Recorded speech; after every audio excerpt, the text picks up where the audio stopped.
Salut tout le monde, c'est Pascal avec vous pour une nouvelle vidéo, j'espère que vous allez bien. Aujourd'hui on va faire encore une vidéo sur la campagne Kickstarter de Massive Darkness 2. Pourquoi? Parce qu'en fait il reste à peine quelques heures, je pense 24 si c'est pas moins.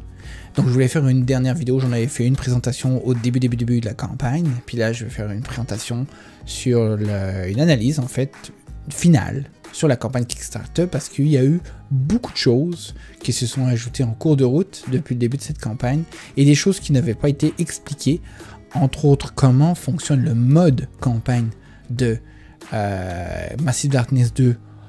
Au début, il n'y avait pas de détails, puis là maintenant il y a des détails qui sont arrivés pendant la campagne, j'ai compris comment ça fonctionne, donc je vais vous l'expliquer, ça c'est comme cool, et je vais vous expliquer aussi les différents bonus qui sont là, et qui seront possiblement disponibles, mais pas annoncés encore, en vente en magasin après. Est-ce qu'ils ne seront pas en vente? Donc c'est parti. Donc la campagne, au moment où je enregistre cette vidéo, est à 3 092 000 US, qui représente à peu près 4 millions de dollars canadiens. Il reste 22 heures, 18 415 contributeurs, c'est beaucoup.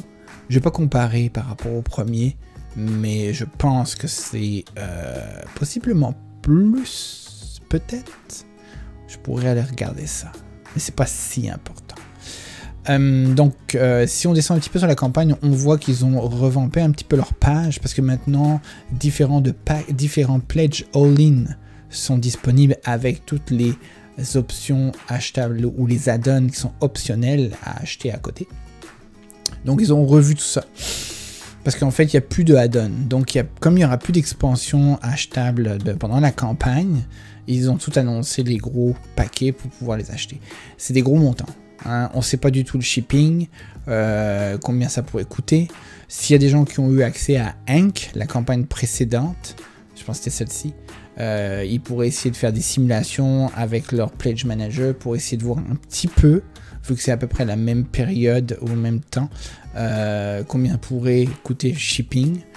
C'est sûr qu'il y a des économies qui sont faisables si vous faites des groupes avec d'autres gens pour économiser sur le shipping, ce qui serait pas négligeable, parce que le shipping est vraiment cher depuis le Covid-19. Donc ici maintenant on a toujours le pledge à 100 $, qui comprend 68 figures ou miniatures. Nous avons aussi le Massive Darkness Upgrade Pack, incluant la campagne du prologue, ou les campagnes, je suis pas sûr, mais en fait toutes les missions de prologue, donc de Massive Darkness 1, et toutes les upgrades des cartes. Donc je suppose qu'on peut reprendre nos bonhommes du 1 pour rejouer la campagne avec adapté au 2, avec la mécanique du 2. Et je pense qu'on peut faire aussi la campagne du 1 sans avoir les personnages ou les miniatures du 1 et prendre ceux du 2 pour les faire, je suppose. Sinon nous avons aussi la Evenfold Pledge, donc ça n'a pas changé non plus, c'est le core, ce qu'on a vu au-dessus, plus la campagne. Donc on a plus de détails sur la campagne maintenant, donc on va regarder un petit peu c'est quoi. Alors la campagne, elle est ici. Donc si vous regardez au niveau des détails, il n'y a pas de détails en français, donc je vais vous l'expliquer comment ça fonctionne. Alors, il y a beaucoup de mobs, il y a des nouveaux plateaux, il y a une ville, tout ça. Mais voilà un petit peu les différentes choses qu'il y a dans la campagne, dans le mode de la campagne, je vais vous l'expliquer. Donc en gros maintenant, il y a une sorte de... alors ils appellent ça en fait des interconnexions, donc des choix de progression. Donc il y aurait une campagne faite en 8 phases, ou moi c'est ça, 8 phases, ou rerun, ou 8 missions, on va dire.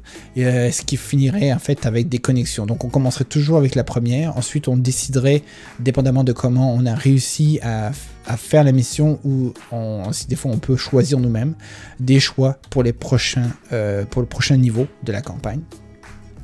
Donc là on aurait des choix, ensuite on aurait plusieurs choix, on aurait un choix commun, mais tout ça en fait va changer dépendamment de vos décisions, mais on aurait donc 3 fins possibles. Donc si on regarde un petit peu ça, on pourrait minimum rejouer la campagne 3 fois pour essayer d'avoir les 3 fins différentes. Ce qui est déjà pas mal, c'est cool. Donc le fait d'avoir des 14 interconnexions de missions pour faire une campagne, je trouve ça cool. Ça, je suppose qu'il n'y avait pas ça dans le premier. L'autre chose, les niveaux. Donc les niveaux ne s'arrêtent plus à 5, mais vont aller jusqu'à niveau 10. Donc vos personnages pourront continuer leur progression jusqu'au niveau 10. Ce qui est cool en soi. Ce qui fait en sorte que vous, comme vous augmentez jusqu'au niveau 10, vous allez aussi avoir les monstres qui vont augmenter jusqu'au niveau 10. Donc tout ce qui est les ennemis classiques, les roaming monsters, est-ce que ça inclut aussi... non, c'est aussi... Donc il parle de mobs, les classiques, et les roaming monsters qui vont aussi monter de niveau, et pas les boss et puis tout ça. Nous avons le hybrid class, donc ça c'est comme une classe supplémentaire qu'on pourrait combiner.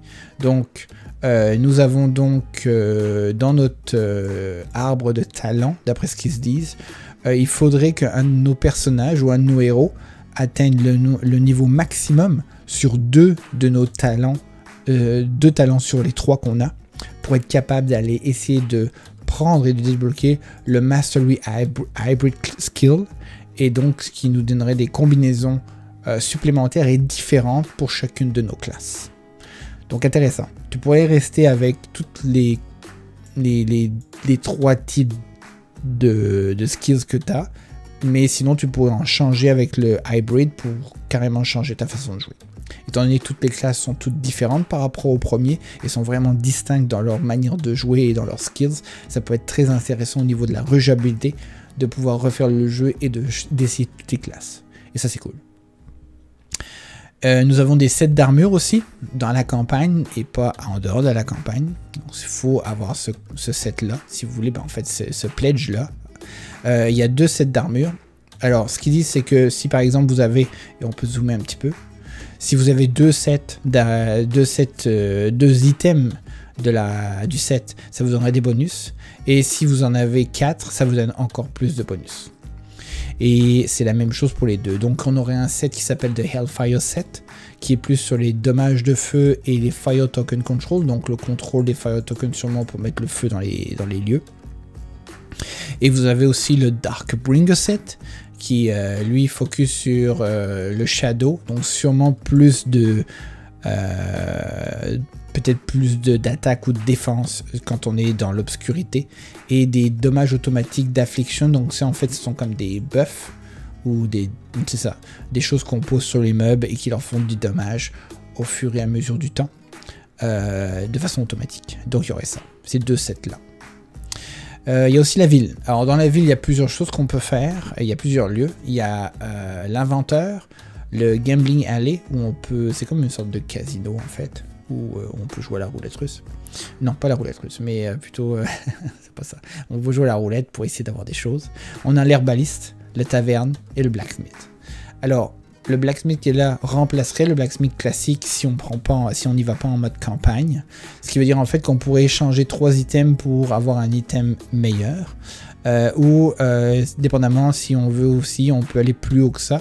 Donc on aurait 3 items de niveau supérieur pour aller vers un item de niveau épique. Donc on échange des items pour en avoir un plus fort. Les symboles le disent. Nous avons aussi la taverne. Alors la taverne c'est un petit peu, j'ai vu ça dans d'autres, mais récemment j'ai vu ça surtout dans Gloomhaven. Si par exemple on va avant d'aller dans une mission, on peut prendre une quête, et si on arrive à compléter cette quête pendant la mission, bah, ça va nous donner de l'expérience ou des objets supplémentaires. Je suppose que là-dedans c'est plus de l'XP. Donc on peut aller chercher une fois par intermission, donc une fois par mission je suppose, une job ici, donc, et si on la complète on a plus d'XP et donc on sait plus vite nos bonhommes en expérience. Nous avons le Gambling Alley qui ressemble un petit peu à ça. La seule chose c'est qu'on va échanger 2 items classiques et piocher dans le sac d'items et espérer tomber sur un token qui pourrait être pas épique, mais ça dépend. En fait, si on pourrait tomber sur quelque chose au hasard qui serait beaucoup mieux, ou quelque chose d'équivalent, ou quelque chose de beaucoup mieux. Donc c'est un peu du hasard. On met la main dans le sac contre 2 items qu'on a, puis on essaie de voir si on a la chance d'avoir quelque chose de cool. Nous avons l'herbaliste qui sert aussi à échanger un item contre une potion de vie ou une potion de magie avant de partir en mission. Ça peut toujours être pratique. Et nous avons l'inventeur ici qui en fait qui est vraiment très cher en items. Ça nous demande des items, d'échanger 4 items épiques je pense. Et pour être capable ensuite d'aller chercher dans le paquet de cartes des armures ou des armes les plus puissantes, d'équipements les plus puissants, et prendre ce qu'on veut. Donc c'est très cher, mais on prend ce qu'on veut, parmi ce qu'il y a en fait. Donc si on regarde un petit peu, c'est ça qu'il disait. L'inventeur, c'est ça dit dans le Epic Deck. On peut échanger l'herbaliste, on peut avoir, c'est exactement tout ce que j'ai expliqué. Ensuite, on a des dés plus puissants, parce que plus on monte de niveau, plus les dés qu'on va de base vont être faibles. Donc, arrivé à certains niveaux, on va pouvoir utiliser des decks d'attaque et de défense meilleurs. Étant donné qu'on va se battre contre des mobs et des roaming monsters plus forts, vaut mieux avoir des dés plus forts. Ensuite, on a les Angels. Donc, les Angels, en gros, on va se battre contre eux pendant la campagne. Ils vont être méchants. Mais on aurait la possibilité, si on l'a potentiellement, de pouvoir les rendre gentils et donc s'en servir comme compagnons pendant la campagne. Donc on aurait des sortes de compagnons qui nous suivraient et qui seraient utilisables avec leurs propres skills sûrement et les utiliser comme un personnage supplémentaire pour avancer et attaquer et se défendre durant la campagne. Très intéressant, je trouve quand même. On a aussi des tiles, donc des nouvelles tiles. Ça c'est correct, c'est pour avancer dans la campagne sûrement. Et nous avons les différents mobs ou les différents ennemis qui viennent dans le jeu, dont un boss qui est vraiment énorme. Et même si on regarde les roaming monsters, ils sont vraiment énormes. Bref, c'est ça le mode campagne. Donc on n'avait pas de détails, maintenant on en a. Donc ça pourrait vous aider à comprendre à quoi servirait et comment fonctionne le mode campagne, le comparer avec celui d'avant, le premier, mais je pense que c'est pas comparable. Hein, on peut ne pas du tout y penser. Je pense qu'ils ont complètement changé ça et c'est pour le mieux. Sinon, autre chose dont je voulais vous parler un petit peu, c'est, bon bah on a les différents pledges maintenant, le gameplay all-in qui inclut en fait jusqu'au Evenfall, plus toutes les extensions. Donc on voit avec ça en fait qu'il n'y aura pas d'extensions supplémentaires qui vont être ajoutées, ou d'expansion, expansion ou de boîtes de plus qui vont être ajoutées pendant la campagne durant les 22 heures qui restent à peu près, au moment où j'enregistre cette vidéo. Et donc si vous les voulez dans le package, en prenant ça en fait, vous avez un 25$ de discount, ce qui fait que vous en avez un qui est gratuit. Donc celui, si je tombe pas par exemple, celui du druide serait gratuit. Ou celui du War of Souls qui coûte 25, ou celui-ci qui coûte 25, je sais plus. Mais il y en a un qui là-dedans qui coûte 25 qui n'est pas comptabilisé en fait, vu que vous avez un 25$ de rabais. Voilà. À préciser que ce ne sont pas les prix qui seront en boutique. Sûrement qu'en boutique, ce sera plus cher. Sinon, nous avons aussi le Bling All-In. Bling pour le bling bling. C'est-à-dire le froufrou, ce qui brille, ce qui est superficiel, on va dire, et franchement pas utile, mais qui peut attirer les gens parce que c'est cool de l'avoir. Donc, c'est ce qu'on avait au-dessus, toutes les expansions, plus tous les objets en 3D, en fait, qui sont exclusifs à la campagne et qui seront donc normalement pas achetables en magasin. Et qui sont quand même beaux, c'est quand même cool. Il n'y a pas de porte ouverte par exemple, c'est ça qui me désole un petit peu. J'aurais préféré voir des portes ouvertes parce qu'on ouvre des portes dans le jeu et j'ai pas vu qu'il y avait une version où tu ouvres la porte. Donc quand elle est ouverte, tu fais quoi? Tu l'enlèves? Dommage. Voilà, il y a ça. Qui vient aussi avec les dés qui brillent. Frosted Dice, qui sont un petit peu transparents, on dirait du verre. C'est cool, mais c'est pas utile. Ça peut être cool, par exemple, le Zombicide Fantasy Crossover. Donc si vous avez Zombicide, ça peut être cool de pouvoir utiliser tout l'ensemble de vos jeux Zombicide. Fantasy, je pense que c'est celui de... Zombicide, j'ai oublié le nom. Je pense que c'est celui de Black Plague, si je me trompe pas. Donc ça peut être cool. Je vois des loups ici, donc je me dis que ça pourrait être ça. Et sinon, nous avons le Massive All-In, 57 de rabais, on va dire, par rapport à le prix si vous achetez tout individuellement, c'est ça que ça veut dire. Vous avez tout ça, ça et toutes les patentes en fait, ou toutes les choses pour ranger les tokens, les Old Sleeve Pack qui a l'air de venir avec un item spécifique. Ça, je trouve ça un petit peu dommage d'avoir un item spécifique que tu peux pas avoir du tout autrement que si tu achètes le All-in Sleeve Pack. Dommage. À moins que ce soit une représentation, mais je suis pas sûr. Donc le All-in Sleeve Pack, c'est celui qui prend... c'est pas le petit, c'est celui où on peut mettre toutes les cartes de toutes les expansions. Donc ils ont prévu ça finalement, d'avance. Le Quest Organizer, là on met toutes les séparations de cartes, c'est cool. Le Massive Darkness Original Tile Set, ça peut être cool si vous ne l'avez pas, surtout si vous voulez refaire en fait la campagne qui était au-dessus, qui parlait de la première, et que vous avez les tiles, les tuiles d'origine, ça peut être cool.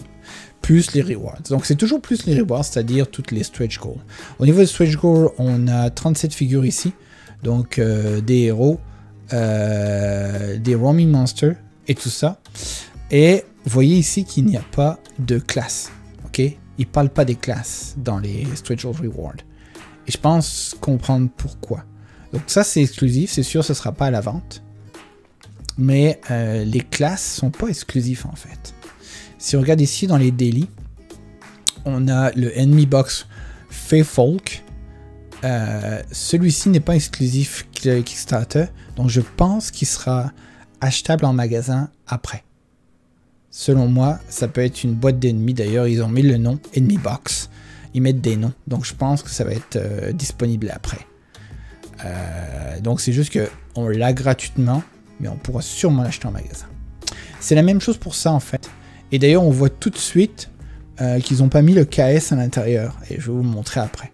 Donc, si on regarde le Enemy Box Feyfolk, on va essayer de le retrouver vite fait. Je vais essayer d'aller vite fait ici dans la campagne. Je vais regarder et vous montrer. On va regarder s'il y a des exclusivités à ça. Mais j'ai un doute. Donc, si on regarde un petit peu... Feyfolk... Ah oui, c'est dans les trucs ici. Donc, regardons un petit peu par jour. Si on regarde le Enemy Box Feyfolk, on voit, d'après ce qu'ils annoncent, qu'il y a juste des monstres qui viendraient avec leurs cartes, bien évidemment. Mais si on regarde par rapport... Donc ça, ce serait vendu en magasin, selon moi. Non annoncé, mais très probable.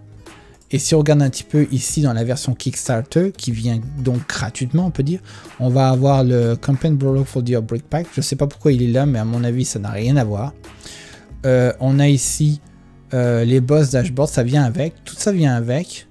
Donc ça, ce serait ce qu'on aurait dans la boîte qui est là, quand ça sera vendu en magasin. La seule chose qu'on aura en plus, c'est toutes les items avec le cas. Donc, on aura sûrement... tout ça en fait avec le cas ne seront pas dans la boîte vendue. Et j'ai même un doute en fait, quoiqu'il n'y a peut-être pas assez de place pour avoir tout mis là, j'ai l'impression. Quoique le boss est là quand même, le gros boss est là. Donc celui-ci est dedans.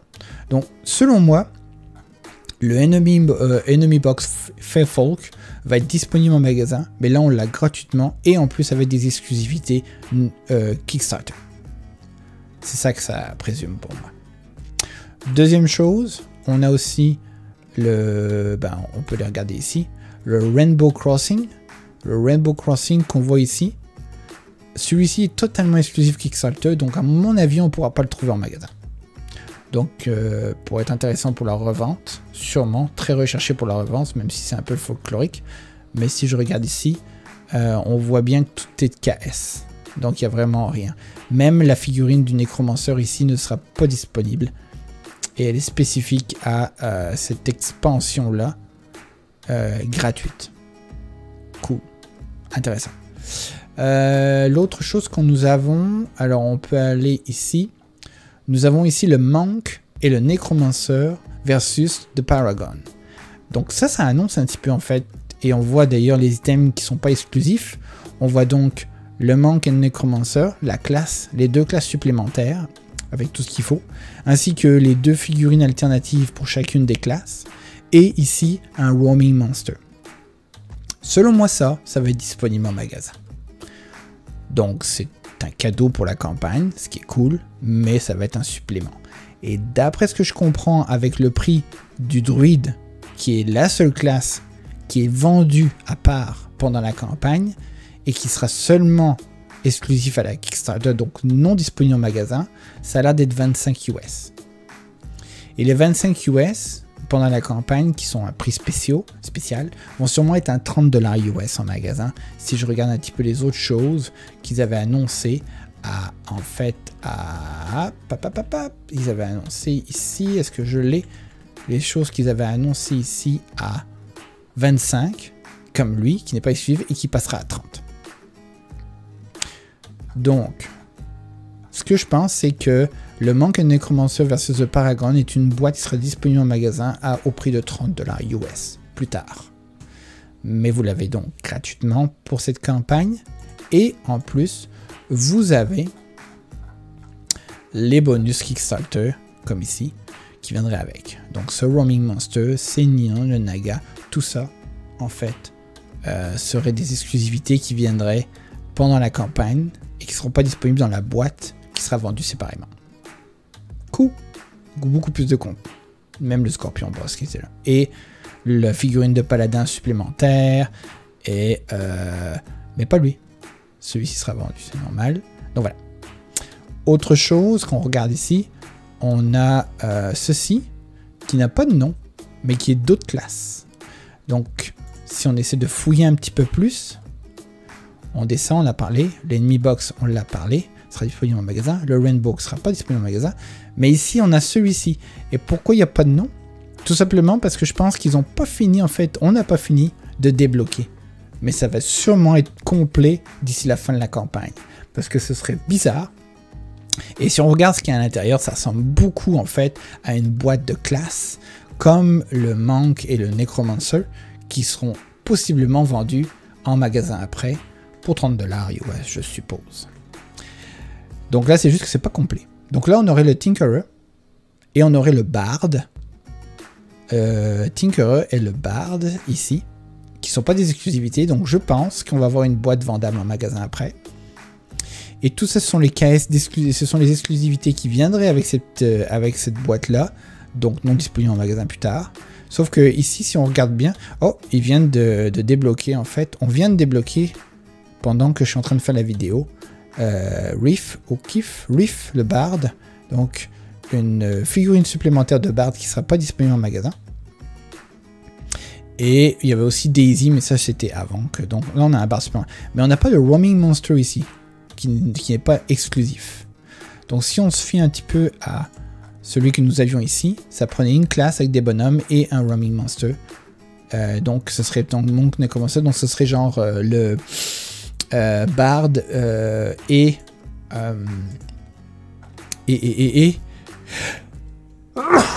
pardon, le Bard et le Tinkerer versus un Roaming Monster. Et il n'est pas là.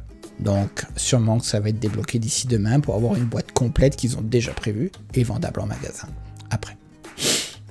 Est-ce qu'il y a autre chose maintenant? Il restait en fait la classe du druide.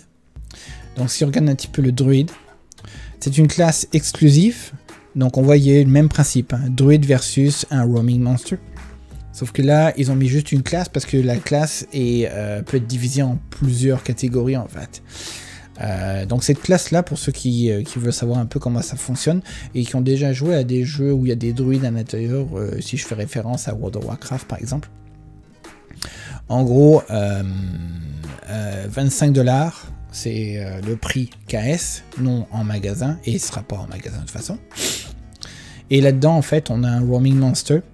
On a 2 figurines pour le druide, ici, pour les différencier, et ici, comme le druide peut se transformer en 3 animaux différents, on a les 3. Donc c'est peut-être pour ça qu'il n'y a pas une autre classe, parce qu'il y a vraiment, il est vraiment très diversifié. Et en gros, si on regarde un petit peu le druide, il fonctionne un petit peu comme un tank, un DPS et un healer.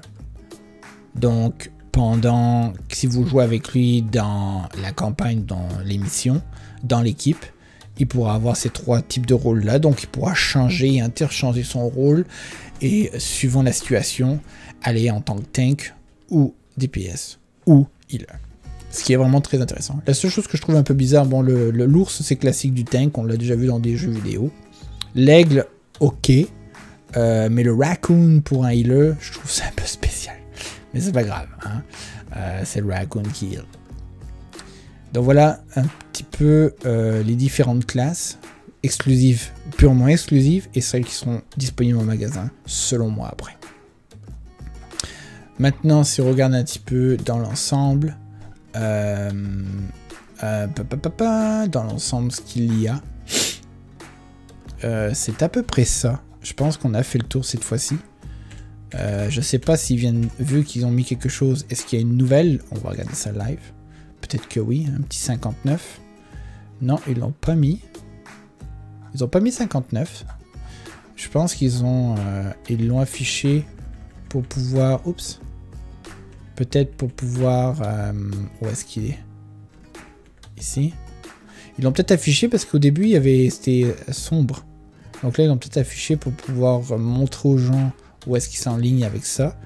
Le prochain palier, bon, voilà, il est passé. Donc là, vu qu'il reste 21 h, là, ils dorment pas. Ok, cette fois-ci, ils dorment pas, ils attendent pas.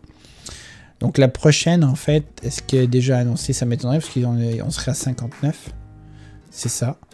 Donc il n'est pas encore là, ils l'ont mis dans l'image, mais ils n'ont pas encore mis en fait le prochain palier. Mais ça va sûrement être un roaming monster pour compléter en fait le pack qui va s'appeler, selon moi, Tinkerer et Bard versus quelqu'un. Il y a la place ici d'ailleurs. Donc ça va sûrement être ça. Donc voilà, c'est tout. Est-ce que le jeu m'intéresse et après y avoir joué? Ma première opinion était correcte. Là, je suis beaucoup plus intéressé. Je joue beaucoup à Zombicide Black Plague. Vous pouvez voir des photos. J'en joue avec mon fils d'ailleurs, de 6 ans. C'est plus simple, beaucoup plus simple. Celui-ci, il y a beaucoup plus de gestion. Ce qui m'attire en fait, il y a le mode campagne que je trouve intéressant. Donc si vous avez joué au premier et que vous avez aimé ça, le 2 vous pourriez sûrement l'aimer avec la campagne qui a été remasterisée ou revampée. Puis le concept des classes, ça fait quand même au total 11 classes. Il y en a 6 plus 5. 5 si vous achetez en fait le druide. Ça ferait 11 classes. Ça fait donc 11 façons de rejouer le jeu au complet si vous jouez tout seul et que vous voulez ou jouer avec des amis et que vous voulez changer de classe à chaque fois. Ça fait beaucoup de rejouabilité et elles sont vraiment très diversifiées, donc c'est vraiment cool. Donc c'est ça, la campagne, ça a beaucoup de monstres différents, donc c'est quand même cool d'avoir de la diversité et pas être toujours sur les mêmes. Ça j'aime beaucoup. Les expansions sont quand même cool. Il y en a qui donnent des... je pense qu'il y en a même avec celui des Forcemen qui donne une sorte de mini-campagne. Et celui du Dragon qui donne aussi une sorte de mini-campagne. Le concept de items dans la campagne aussi, où on peut avoir des sets d'armure, ça c'est cool. La ville qui est quand même cool pour aller chercher du loot. Ça ressemble un peu à un concept de Diablo. On va aller chercher du loot pour être meilleur. Mais les monstres sont quand même forts aussi. Donc, c'est cool. Il me tente beaucoup. C'est juste très cher. Mais ça me tente. La seule chose que je prendrais, en fait, ce serait le premier. Si je me lance dedans, j'irai avec le package qui serait, en fait, le gameplay. Non, pas celui-là. Si j'avais à choisir, j'irai avec le gameplay all-in. Pour avoir la campagne et les petits gugus et le druide à l'intérieur. Voilà. Ou sinon, je prendrais... Parce qu'il y a quand même beaucoup d'exclusivités. Ça. Il y a 4 exclusivités sur 5 dans le gameplay all-in. Plus toutes les exclusivités qui sont à l'intérieur, bien évidemment. Ouais. Donc, c'est beaucoup de choses supplémentaires pour ce prix-là. Donc, c'est quand même cool. J'irai avec ça. Donc c'est tout, j'espère que cette deuxième vidéo faite sur la campagne de Massive Darkness 2 de Simon vous a plu. N'hésitez pas, si vous avez des commentaires, à mettre ça dessous la vidéo. Tous les liens aussi sont sous la vidéo pour aller voir la campagne, voir mes vidéos de gameplay aussi. sur Tabletop Simulator, ma première vidéo d'analyse de jour 1. Et n'hésitez pas à mettre un petit pouce si vous avez aimé, ça va m'aider à monter dans la visibilité. N'hésitez pas à vous abonner et faire la petite cloche pour ne pas rater mes vidéos quand elles sortent. Ça m'aiderait aussi beaucoup. Partagez la vidéo sur les réseaux sociaux, allez-y à fond, vous savez comment ça marche. Dites-moi si vous êtes tenté par le jeu, mettez-moi ça dans les commentaires, je mettrai la question. Donc voilà, et je finirai par à qui de jouer. Allez, à plus, bye bye.